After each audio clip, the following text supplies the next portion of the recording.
Hi, இப்போ வந்து கிறிஸ்மஸ்க்கு ஸ்பெஷலாக பிரியாணி தான் பார்க்க போகிறோம். இன்னைக்கு இப்போ வந்து நாங்கள் லேட்டாக எடுத்துருக்கோம். இப்போ வந்து பிரியாணிக்கு தக்காளி வெங்காயம் போட்டாச்சு, பச்சை மிளகா போட்டாச்சு. இது என்னன்னு தெரியல, பிரிஞ்சி இலைன்னு நினைக்கிறேன். அதுக்கப்புறம் என்னமோ போட்டாங்க, அதெல்லாம் எனக்கு தெரியாது.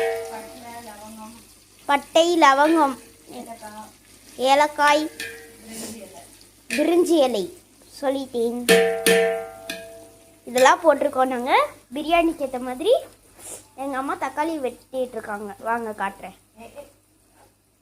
தக்காளி, இஞ்சி பூண்டு பேஸ்ட்டு, சில்லி பவுடர், தயிர் வச்சிருக்கோம். இது எல்லாத்தையும் நெக்ஸ்ட் அதில் தான் போட்டணும், அந்த டப்பரால தான்.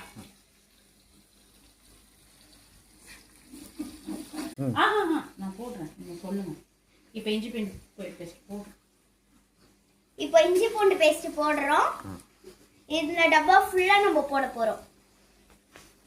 இப்போ நான் கிண்டி விட்டுறேன். போட்ட பிறகு கிண்டி விட்டுறணும். நம்ம கொஞ்சம் நல்லா வெந்துக்கிற அளவுக்கு கிண்டி விட்டுறணும்.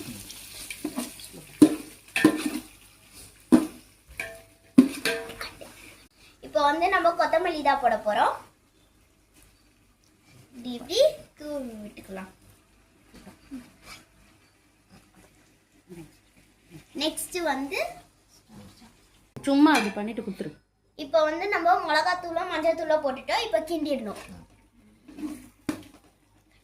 இப்போ உங்களுக்கு இந்த கலர்ல வரணும், இல்லைன்னா நீங்க இன்னும் கொஞ்சம் சில்லி போட்டுக்கோங்க, சில்லி பவுடர் ஆட் பண்ணிக்கோங்க. இப்போ வந்து கொஞ்சம் புதினா போட்டுக்கலாம். இந்த மாதிரி தூவி விட்டுக்கணும்.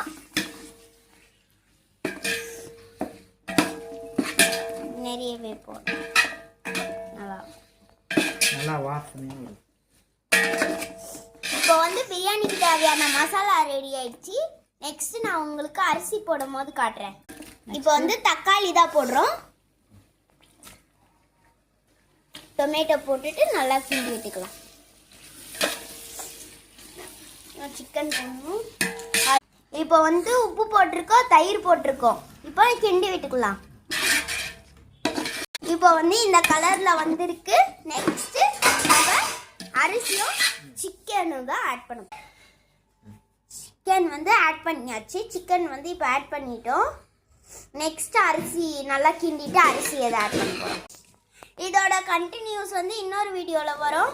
ஸோ இதோட முடிச்சுக்கலாம்.